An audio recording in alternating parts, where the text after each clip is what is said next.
There's really only two things to think about this week in the energy markets, and that is two competing forces on the price of oil. One is the outlook for China-US trade conflict escalating and deteriorating global economic growth, and the other is the OPEC decision to cut further oil supplies from the market, which actually doesn't start till January 1st.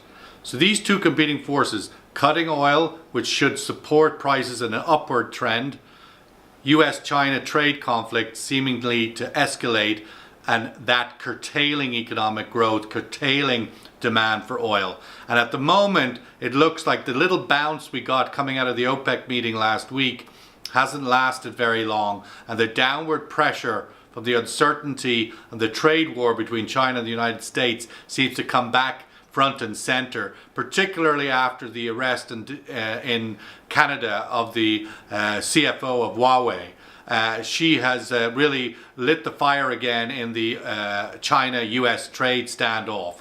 That doesn't look like it's going to be easily resolved once it's got caught in the legal language of extradition and other such things. So this week you got to keep your eye on those two counter forces.